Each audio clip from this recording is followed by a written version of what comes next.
Hello everyone, welcome to this week's edition of the I Watch Horror podcast.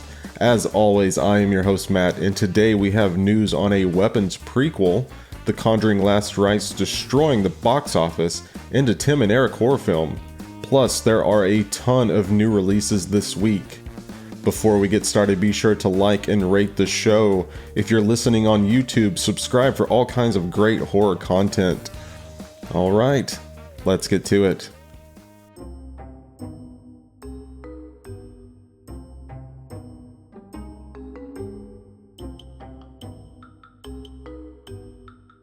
Zach Cregger, the mind behind Weapons, has officially confirmed the long-standing rumor about a prequel film. This project, which Warner Bros. Is currently developing, will focus entirely on the character who became an instant horror icon, Aunt Gladys. The formidable figure played by Amy Madigan captivated audiences with her unsettling presence and strange occult power, but her full story was always shrouded in mystery. What's interesting here is that Cregger says this wasn't just a sudden reaction to the success of Weapons. He's been carrying the idea for an Aunt Gladys prequel film with him for a long time. He even stated that he had the story kind of in his pocket before the movie came out. This suggests a deeper, well thought out plan for the character's origins, which should reassure fans who worry about a quick, cash grab follow-up. For those who simply can't wait to delve back into the world of Weapons, the film is preparing for its physical release.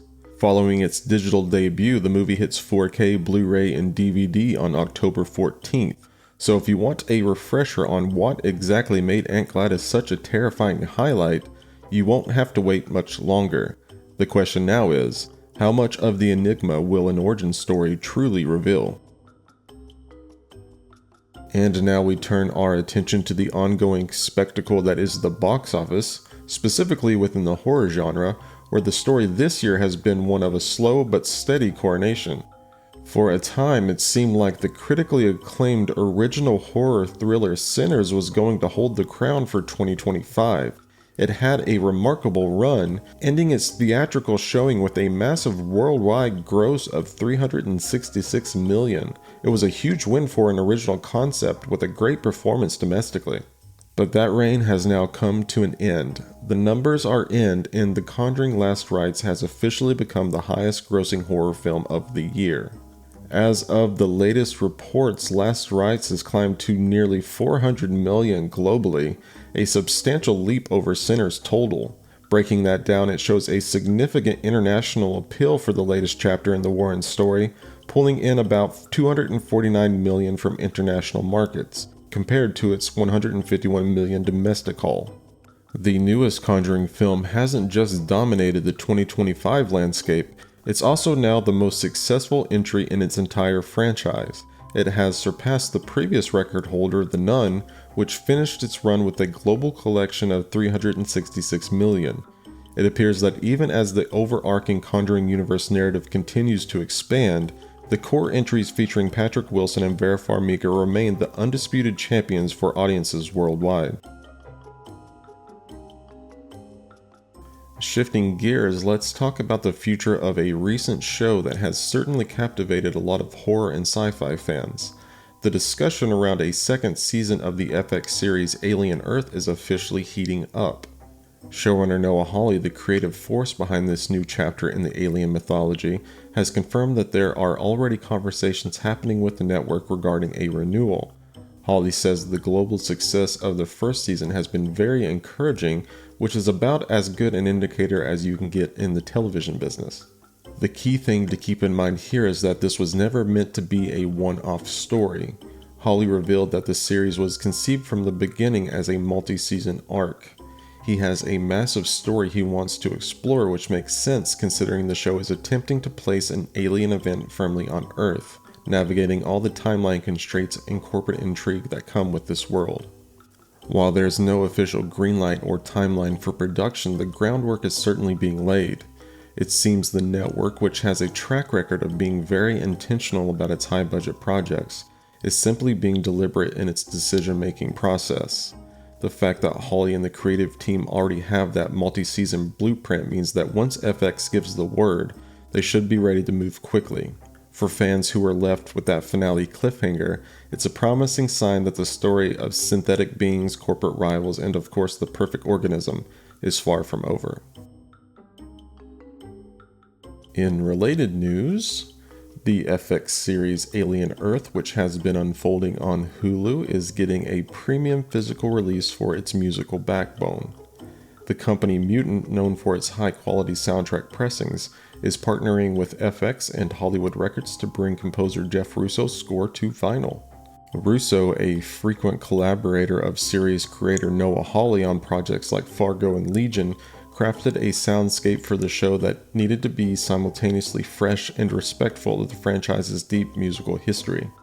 The release itself is a double album pressed on 140-gram blue vinyl, and comes housed in a gatefold jacket featuring original artwork from the artist Luke Priest. For collectors who appreciate a physical representation of the sonic experience, the pre-order is currently live on the Mutant website. It offers a chance to own the score that helped ground the Xenomorph's latest, very earthly horror. Now let's turn our attention to the festival circuit, specifically Fantastic Fest, where one of the most anticipated horror sequels of the year just premiered, Black Phone 2. A lot of people wondered if there was anything left to say after the conclusion of the first film, which was such a tight, contained story. Based on early reactions, director Scott Derrickson and writer C. Robert Cargill have managed to deliver a follow-up that is not only a worthy successor, but in many ways an expansion of the world they established. The central success seems to be in how they've moved beyond the basement setting and leaned fully into the supernatural. The initial story involved a real-world monster, but here the villainy expands, exploring the deeper, more horrifying implications of the Grabber's evil now that he operates beyond the grave.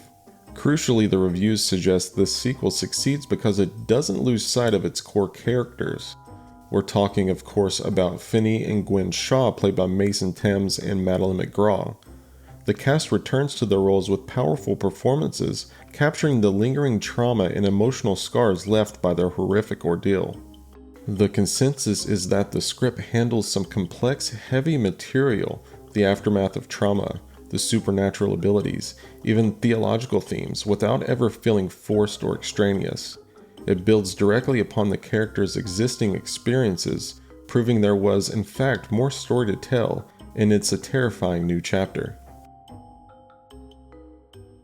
We are seeing another interesting movement in the comedy to horror pipeline, this time from one of the most infamously cringe-inducing duos in alternative comedy.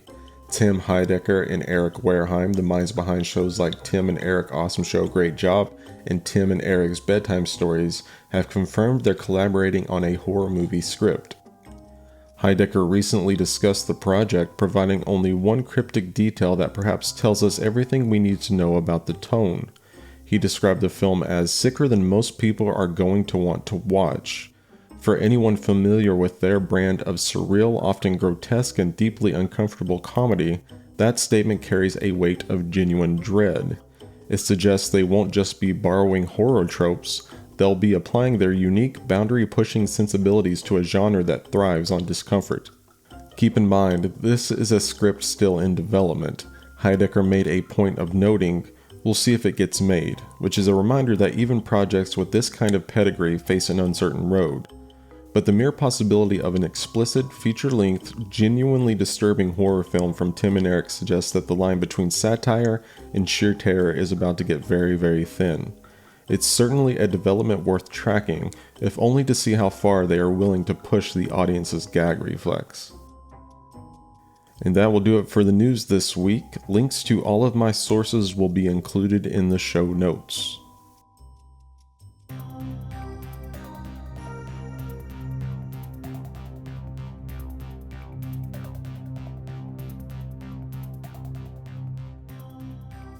We have a bunch of movies being released into theaters this week, some nationwide and some limited.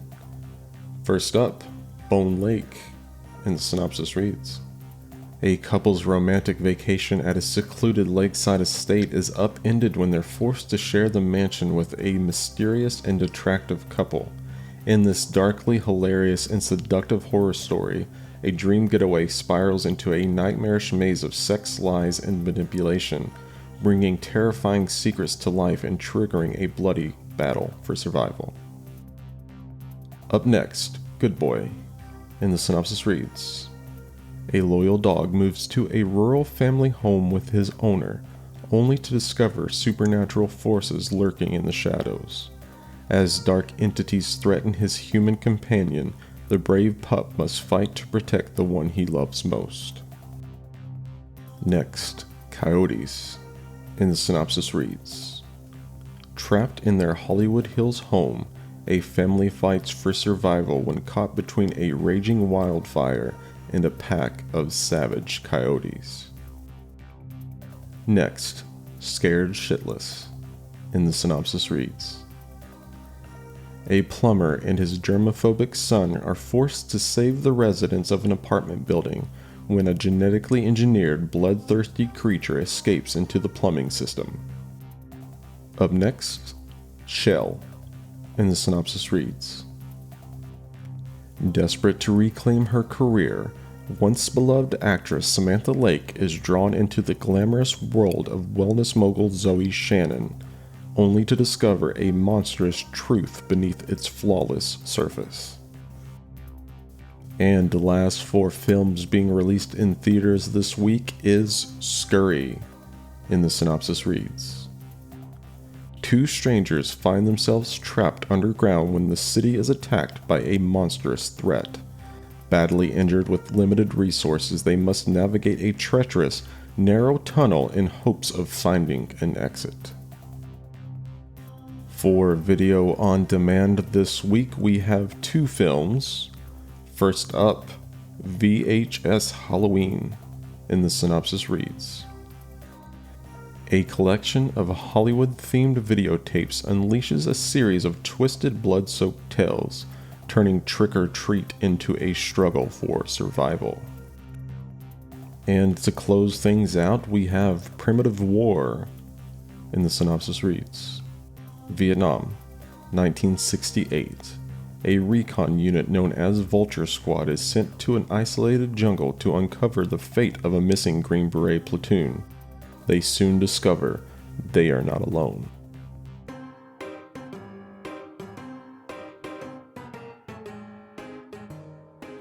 Thank you all so much for hanging out with me today. Be sure to like, subscribe, comment, rate, review, share, all of those things. I know it's annoying to hear that all the time, but it really is a huge, huge help. We are on YouTube, Instagram, X, and Threads. The handle for all 4 is I_watch_horror. I hope you all have a great week. Until next time, take care.